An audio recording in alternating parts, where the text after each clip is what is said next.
स्वामिनारायणः साक्षादक्षरपुरुषोत्तमः सर्वेभ्यः परमां शान्तिम् आनन्दं सुखमर्पयेत्।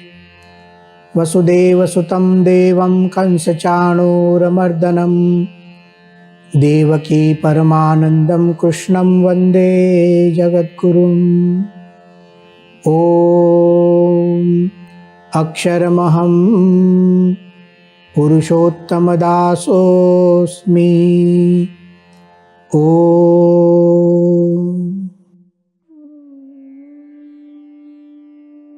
बुद्धिर्योगे त्विमां शृणु।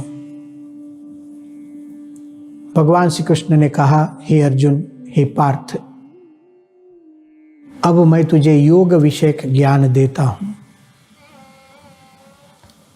और यदि तू इस योग को समझ जाएगा तो फल क्या मिलेगा। भगवान श्री कृष्ण ने कहा, बुद्ध्या युक्तो यया पार्थ कर्म बंधम प्रहास्यसि। शब्दों को ध्यान से सुनने जैसे हैं। पार्थ, त्वम, तू, कर्म बंधम प्रहास्यसि। यह कोई ऐसे ही बातें नहीं हो रही हैं। अर्जुन के कर्म बंधन नष्ट हो सकते हैं, यह स्पष्ट रूप से कहते हैं। कर्म बंधम प्रहास्यसि, त्वम प्रहास्यसि। तेरे कर्म बंधन नष्ट हो जाएंगे। इसका मतलब यह होता है, यह जो कुछ बातें हो रही है, यह सब बातें सीधे तौर पर अर्जुन के जीवन के साथ संलग्न है, जीवनोपयोगी बातें हैं। इससे यह फलित होता है, श्रीमद् भगवद गीता के उपदेश जीवनोपयोगी उपदेश हैं। वह केवल चर्चा करने के लिए, वाद विवाद करने के लिए, केवल एक जैसे अच्छी बातें होती हैं और विमर्श हम लोग करते हैं, ऐसा नहीं है। एक जीवन का गंभीर विचार है। एक सीरियसली यहां पर बातें सोची जा रही हैं। बुद्ध्या युक्तो यया पार्थ। अर्जुन, यदि इस योग को तू समझ जाएगा जो मैं तुझे समझाने जा रहा हूं, तो तेरे कर्म बंधन नष्ट हो जाएंगे। अद्भुत योग की बातें हैं। भगवान श्री कृष्ण के स्वरूप की ही बातें थी। अंत तो गत्वा पता चलेगा कि यदि प्रत्यक्ष स्वरूप को पहचान ले अर्जुन, तो उसके कर्म बंधन नष्ट हो जाते हैं। तो एक अद्भुत रीति से योग का आरंभ कर तुरंत फल बता दिया। जैसे किसी को फल बताने से अभिरुचि उत्पन्न होती है। आज दुनिया में भी देखा जाता है, यदि आप ऐसा करेंगे तो आपको ऐसा प्राप्त होगा। तो फल को देखकर अभिरुचि होती है, कुछ लेने के लिए, कहीं जाने के लिए, कुछ देखने के लिए। अर्जुन को योग में प्रेरित करना है, योगी बनाना है। भगवान श्री कृष्ण ने कहा, देखो इसका फल अद्भुत है। कर्म की चिंता मत करो, कर्म के बंधन भी नष्ट हो जाएंगे। बुद्ध्या युक्तो यया पार्थ कर्म बंधम प्रहास्यसि। इसके बाद भगवान श्री कृष्ण इसकी विशेषता कहते हैं, योग की विशेषता। नेहाभिक्रमनाशोस्ति प्रत्यवायो न विद्यते स्वल्पमप्यस्य धर्मस्य त्रायते महतो भयात्। दूसरे अध्याय का 40वां श्लोक। नेहाभिक्रमनाशोस्ति, यहां 4 सूत्र है। पहला सूत्र नेहाभिक्रमनाशोस्ति। यहां जो भी यत्न किया जाएगा योग के लिए, श्रीमद् भगवद गीता कथित योग के लिए, भगवान श्री कृष्ण द्वारा प्रतिपादित योग के लिए जितना भी यत्न किया जाएगा, उसका विनाश नहीं, वह निष्फल कभी नहीं जाएगा, विफल नहीं होगा, अवश्य उसका अच्छा फल मिलेगा। नेहाभिक्रमनाशोस्ति। दूसरा सूत्र प्रत्यवायो न विद्यते। इसमें कोई दोष नहीं, कोई रिएक्शन नहीं। जैसे कुछ दवाइयां हम लेते हैं तो अच्छी होती है दवाइयाँ, रोग का निराकरण करती है, रोग को दूर करती है, लेकिन उनका रिएक्शन होता है। तो एक दवाई लेते हैं तो उसका रिएक्शन ना आए तो दूसरी दवाई लेनी पड़ती है। यह लोग में हमें देखा जाता है। यहाँ ऐसा नहीं। नेहाभिक्रम नाशोस्ति प्रत्यवायो न विद्यते। कोई विपरीत फल नहीं, कोई साइड रिएक्शन नहीं, सब ठीक चलेगा। उतना ही नहीं, त्रायते महतो भयात, एक महान भय से रक्षा हो जाएगी। और चौथा सूत्र अद्भुत सूत्र है, उसी योग को धर्म कहते हैं। स्वल्पमप्यस्य धर्मस्य, यह जो योग है वही धर्म है। तो यह श्लोक 4 सूत्र लेकर आता है। 3 सूत्रों में योग की महिमा और चौथे सूत्र में योग को ही धर्म कहा। सूक्ष्मता से जब विचार करते हैं इस श्लोक का, क्या कहना चाहते हैं भगवान श्री कृष्ण? नेहाभिक्रम नाशोस्ति। देखिए, दुनिया में तरह तरह के लोग हैं, सबके जीवन में प्रश्न आते हैं। कुछ करना चाहते हैं, कर नहीं पाते हैं। यह जो प्रश्न है, आज किसी कार्य का आरंभ करूं या न करूं, नेहाभिक्रम नाशोस्ति, इसके आधार पर हम सोच सकते हैं। समझिए, दुनिया में जितने स्टूडेंट्स हैं, विद्यार्थी, उनका प्रश्न है, कलाकारों का प्रश्न है, संगीतकारों का प्रश्न है, चित्रकारों का प्रश्न है, अध्यात्म साधकों का प्रश्न है। देखिए, कुछ लोग आरंभ के पहले ही प्रश्न, कोई विघ्न तो नहीं आएगा, मेरा जो प्रयत्न है, जो कार्य मैं कर रहा हूं, वो विफल तो नहीं जाएगा। निष्फलता का विचार शुरू करने से पहले यह प्रश्न है हमारा। भगवत गीता कहती है प्रत्यवायो न विद्यते, यह विफल नहीं जाएगा। आप शुरू कीजिए, कुछ भी कार्य करते हैं विफल तो नहीं जाता है, ठीक ढंग से करना पड़ता है। तो आज दुनिया में लोगों को प्रश्न है कार्य का आरंभ करने में। हाँ, लौकिक कार्य में निष्फलता भी हो सकती है, लेकिन यहाँ योग के विषय में जैसे भगवत गीता ने समझाया, तो भगवान श्री कृष्ण का वरदान है, नेहाभिक्रम नाशोस्ति, यह अभिक्रमस्य नाशः न विद्यते। जो कुछ भी करेंगे आप मेरे लिए, अर्थात भगवान श्री कृष्ण के लिए, परमात्मा के लिए, जो कुछ भी करेंगे उसका कभी नाश नहीं होगा, आपको अच्छा ही फल मिलेगा। आरंभ के बाद प्रश्न होते हैं लोक में। स्टूडेंट्स को हमने जैसे विद्यार्थियों को कहा, संगीतकारों को, कलाकारों को, लिखने वालों को, और कुछ मैनेजमेंट करने वालों को, कोई बिजनेस करता है, कोई नौकरी करता है, जो कुछ भी दायित्व लेकर बैठा है वो उसका आरंभ करता है तो ठीक से आरंभ तो हो जाता है, लेकिन आरंभ करने के बाद प्रश्न होता है, प्रगति का अनुभव नहीं होता है। क्या मैं ठीक रास्ते पर हूं? कोई गलत रास्ते पर तो नहीं हूं? आगे जाकर कोई घाटा तो नहीं हो जाएगा? कोई विपरीत फल तो नहीं आ जाएगा? शंकाएं शुरू हो जाती है। श्रीमद् भगवद गीता ने दूसरा वरदान दिया है, योग के बारे में चिंता मत करो। आप जब मेरी शरण में आते हो और जो कुछ भी करते हो, प्रत्यवायो न विद्यते, उसमें कोई विपरीत फल नहीं, कोई साइड रिएक्शन नहीं, कोई आशंका करने की जरूरत नहीं। आप निश्चिंत रहिए। क्यों ऐसा कहते हैं भगवान श्री कृष्ण? वह समझते हैं, वो ठीक ढंग से समझाएंगे योग को, थोड़ी सी भी क्षति रहने नहीं देंगे। और भगवत गीता में दिखता है अर्जुन को जिस ढंग से संवारते हैं भगवान श्री कृष्ण, एक एक सिद्धांतों को लेकर, कर्म के लिए जितना आवश्यक, ज्ञान के लिए जितना आवश्यक, भक्ति के लिए जितना आवश्यक, ध्यान के लिए जितना आवश्यक, सब कुछ स्पष्ट रूप से बताकर उसे समझाते हैं और फिर योगी बनाते हैं। प्रत्यवायो न विद्यते। और इसलिए भगवान श्री कृष्ण ने, उनके मन में बहुत स्पष्ट है योग की व्याख्या। वो केवल ज्ञान को, केवल कर्म को योग नहीं कहते हैं, वह योग को ही योग कहते हैं।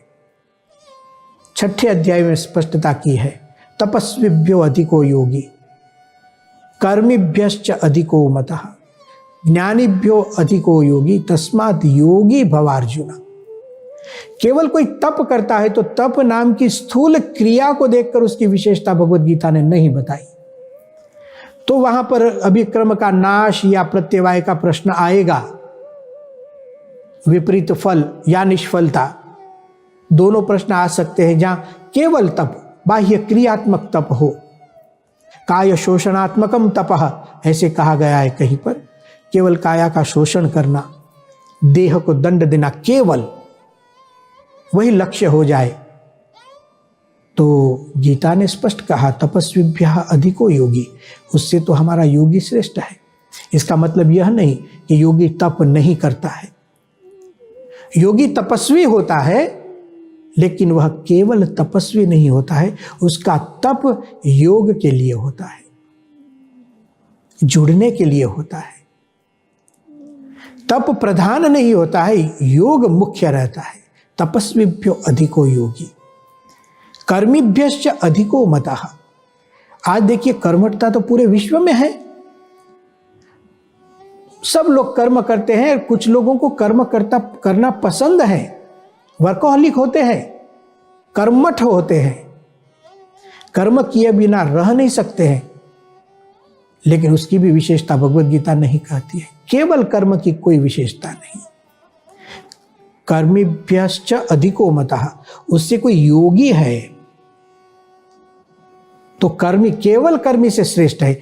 इसका मतलब यह नहीं कि भगवान श्री कृष्ण कर्म का खंडन करते हैं। वह कहते हैं यदि कोई केवल कर्म करेगा, जहां योग जुड़ा नहीं, जहां दिव्यता का स्पर्श नहीं, जहां भगवान का संबंध नहीं, और केवल शुष्क कर्म करता है, स्थूल रूप से कर्म करता है, तो वहां प्रत्यवाय, कदाचित निष्फलता, और दोनों भी विपरीत फल, प्रत्यवाय या अभिक्रम का नाश, असफलता अथवा तो विपरीत फल, शक्यता है, वहां शंकाएं हो सकती है। लेकिन जिस कर्म में योग हो, योगस्थ कुरु कर्माणि भगवान श्री कृष्ण कहेंगे, तो किसी बात को छोड़ा नहीं भगवान श्री कृष्ण ने। ज्ञानी के लिए भी यही बात, ज्ञान शब्द दिया है, ज्ञानीभ्यः अधिको योगी। तो ज्ञान प्राप्त करना, शास्त्रों को पढ़ना, निष्कर्ष निकालना, रिसर्च करना, लिखना, लोगों को समझाना, ठीक है, सब बातें अच्छी बातें हैं, करना चाहिए, लेकिन उसका मतलब यह नहीं कि वह योगी है। केवल बुद्धि का धर्म ज्ञान होता है। कुछ लोगों को जानने की एक आदत भी होती है, पढ़ते रहते हैं, जानते रहते हैं, जानने की एक आदत होती है। लोगों को समझाने की भी आदत होती है, शास्त्रों को समझाते हैं, अच्छा लगता है, समय ठीक ढंग से व्यतीत होता है, कोई बुरी बात तो नहीं है। लेकिन श्रीमद् भगवद गीता कहती है केवल ज्ञान जिसमें साक्षात्कार की भूमिका न हो, जिसमें भगवान का संबंध न हो, ब्रह्म विद्यात्मक न हो, ब्रह्म और परब्रह्म का संबंध न हो, ऐसा जो ज्ञान है, उससे विपरीत जो ज्ञान केवल शुष्क ज्ञान है, उससे तो योगी श्रेष्ठ है। भगवान श्री कृष्ण कहते हैं कि हमारा योगी वो भगवान के ज्ञान से परिपक्व होता है। आप 7वें अध्याय में जाएंगे तो बहुत स्पष्ट कहा भगवान ने, ज्ञानी तु आत्मेव में मतम, यह ज्ञानी तो मेरी आत्मा है। अब उसका आरंभ देखिए 7वें अध्याय का पहले 2-3 श्लोकों में। तो जो योगी है वो नित्य युक्त होता है, मय्यासक्त मना होता है, मदाश्रय होता है, और फिर उसको ज्ञानी कहा। तो श्रीमद् भगवद गीता का जो योग है, उसकी स्पष्ट उनके मन में एक व्याख्या है भगवान श्री कृष्ण के मन में, इसलिए उन्होंने कहा तस्मात् योगी भव अर्जुन। अर्जुन आप एक ही टाइटल पकड़ कर रखिए, योगी। हमें कर्म योगी भी टाइटल नहीं चाहिए, केवल कर्म योगी भी नहीं, ज्ञान योगी भी नहीं, केवल भक्ति योगी भी नहीं, केवल अभ्यास योगी, ऐसा नहीं, योगी, उसमें सब कुछ आ गया, सब कुछ आ गया। चाहे ज्ञान से जाए, भक्ति से जाए, कर्म से जाए, एक ही व्यक्ति को कभी ज्ञान से जुड़ना पड़ता है, कभी कर्म से जुड़ना पड़ता है, भक्ति से जुड़ना पड़ता है, ध्यान से जुड़ना पड़ता है, अभ्यास करना पड़ता है। एक ही व्यक्ति को समय समय पर सब कुछ करना पड़ता है। ज्ञान योग, कर्म योग, भक्ति योग, ये कोई वाटर टाइट कंपार्टमेंट नहीं है। ये तो जीवन जीने की शैली है, परस्पर विरोधी नहीं है और परस्पर न्यूनाधिक भाव भी नहीं है। कोई कहे ज्ञानी श्रेष्ठ, कोई कहे भक्ति श्रेष्ठ, कोई कहे कर्म श्रेष्ठ। यह भी झगड़ा भगवत गीता में नहीं है, कहीं पर भी नहीं। हाँ, योगी श्रेष्ठ, ज्ञानी हो, कर्म करने वाला हो, भक्ति वाला हो, योग है या नहीं, भगवान का संबंध है या नहीं, प्रत्यक्ष नारायण स्वरूप का संबंध है या नहीं। यदि है, तीनों समान है। ज्ञान योगी को जो फल मिलेगा वही फल कर्म योगी को मिलता है, वही फल भक्ति योगी को मिलता है। देखिए, भगवत गीता के वाक्य सब तरह के मिलेंगे आपको। यहां पर जो फल दिखाया भगवान श्री कृष्ण ने योग का, बुद्ध्यायुक्तो यया पार्थ कर्म बंधम प्रहास्यसि, सबके लिए, ज्ञान योग के लिए भी यह फल बताया है, भक्ति के लिए भी यह फल बताया। तो फल की दृष्टि से भी न्यूनाधिक भाव नहीं, तो कंपार्टमेंट नहीं है। आप तीन ढंग से जी नहीं सकते हैं, सब साथ में होता है, एक साथ सब होता है। जब मैं मनन चिंतन करता हूं, भगवान के स्वरूप का ज्ञान प्राप्त करता हूं, आत्म स्वरूप का ज्ञान प्राप्त करता हूं, इसका मतलब यह नहीं कि उस वक्त मैं कर्मयोगी नहीं हूं या मैं भक्ति योगी नहीं हूं। सब कुछ होता है, एक की प्रधानता होती है और एक वस्तु अभिव्यक्त होती है और दूसरी होती है अंतर्निहित होती है। उस समय जब उसका भी एक समय आता है तो वह बाहर आती है। तो आज जो समझो, विश्वविद्यालय में सब सब्जेक्ट्स अलग अलग पढ़ाते हैं, हिस्ट्री अलग पढ़ाते हैं, मैथमेटिक्स अलग पढ़ाते हैं, साइकोलॉजी अलग पढ़ाते हैं, फिलॉसफी अलग पढ़ाते हैं, ये सब अलग अलग पढ़ाते हैं। घटना जब घटती है तब अलग अलग डिपार्टमेंट वाइज नहीं घटती है। कोई एक व्यक्ति जब इमोशनल होता है तो एक साथ हिस्ट्री शुरू हो जाती है, साइकोलॉजी वहीं शुरू होती है। वो इमोशनल होता है, हाथ ऊपर करता है तो मैथमेटिक्स भी लग जाता है उसमें, बायोलॉजी भी आ जाती है। तो घटना जब घटती है, हम जीवन जब जीते हैं, तो सब डिपार्टमेंट एक साथ, पूरी फैकल्टी, पूरी यूनिवर्सिटी एक साथ काम करती है। तो ठीक है, समझने के लिए डिपार्टमेंट्स होते हैं, फैकल्टियां होती है। न्यूनाधिक भाव मत समझिए, वाटर टाइट कंपार्टमेंट मत कर दीजिए। सब कुछ आवश्यक है। हाँ, इतना देखना चाहिए भगवत गीता में, योग होना चाहिए, युजिर योगे, भगवान का संबंध होना चाहिए। और जो कुछ भी करे उससे समाधि भगवान में लगनी चाहिए, और जो कुछ भी हो भगवान की महिमा बढ़नी चाहिए। तो कहने का तात्पर्य, भगवान श्री कृष्ण अर्जुन को जो समझाते हैं तो कुछ छोड़ा नहीं उन्होंने, धीरे धीरे सभी बातों की स्पष्टता करते हैं। तो इसमें, इस श्लोक में भगवान श्री कृष्ण कहते हैं, नेहाभिक्रमनाशोस्ति प्रत्यवायो न विद्यते। इसमें कोई दोष नहीं है, अर्जुन तुम चिंता मत करो। और तीसरी बात कहते, त्रायते महतो भयात। यह बहुत बड़ी बात करती, एक महान भय है, जो भय बाहर दिखता नहीं है, अंदर गहनता से गूढ़ हमारे अंतःकरण में एक भय पड़ा होता है। मृत्यु का भय होता है, जन्म मरण का भय होता है, और भी बहुत से डर हमारे मन में होते हैं। भगवान श्री कृष्ण कहते हैं, कोई व्यक्ति योगी जब बनता है, एक सर्वोपरि सर्व समुत्कृष्ट तत्व के साथ जुड़ जाता है, वहां समाधि लग जाती है, उसकी महिमा समझ लेता है, भय से रक्षा हो जाती है, निर्भय बन जाता है। देखिए, आज हमारे जीवन में हम भयाक्रांत तो है ही, पूरे दिन में हमें कभी न कभी डर तो लगता है। हाँ, ऐसा नहीं कि हम अंधेरे से ही डरते हैं, छोटे बच्चे अंधेरे से भी डरते हैं, अकेले रहने से डरते हैं। कदाचित हमें ऐसा नहीं, लेकिन और डर तो बहुत है। असुरक्षितता, भविष्य की चिंता, संसार की चिंता, उससे जो भय उत्पन्न होता है, संबंधों के भय। आज एक कौटुंबिक संबंध होता है, पति पत्नी का संबंध, पिता पुत्र का संबंध, बेटे बेटियां, समाज हमारा होता है। इन संबंधों को संभालना, व्यक्तियों को संभालना, कितने भय है हमारे जीवन में।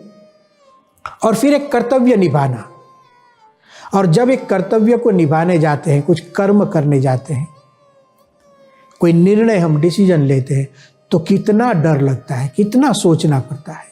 निहा विक्रम नाशोस्ति, मैं जो कर रहा हूं वो विनष्ट निष्फल तो नहीं हो जाएगा। प्रत्यवायो न विद्यते, कोई विपरीत फल तो नहीं आएगा। समझो किसी के साथ बात करने जाते हैं, मैं इनके साथ बात करने जाऊंगा तो कोई प्रत्यवाय विपरीत फल तो नहीं होगा, झगड़ा बढ़ तो नहीं जाएगा।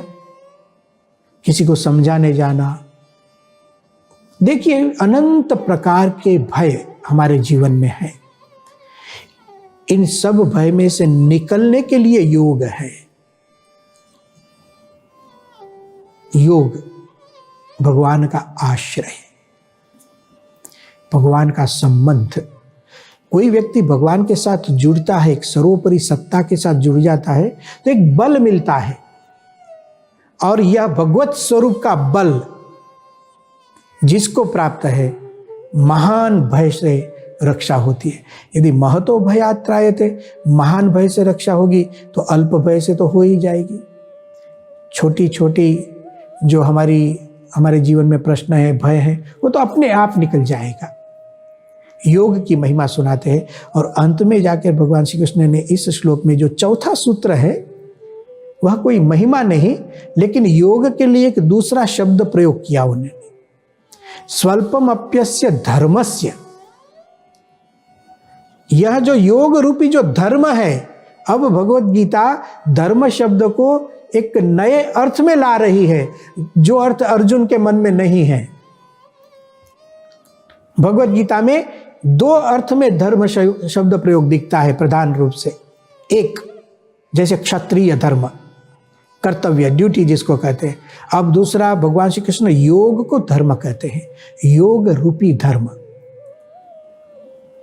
और यह जो योग है, प्रत्यक्ष भगवान से जुड़ना, उसमें समाधि लगाना, उसकी महिमा समझना, अर्थात भगवत स्वरूप निष्ठा। भगवत स्वरूप निष्ठा रूपी योग को अब भगवान श्री कृष्ण कहते हैं धर्म। अस्य धर्मस्य, अस्य शब्द से उन्होंने इसके पूर्व श्लोक में ही जो योग की बात हुई उसको याद की। यह जो योग है उसका अल्प भी आएगा तो महान भय से रक्षा होगी। अर्जुन इसी योग को धर्म कहते हैं।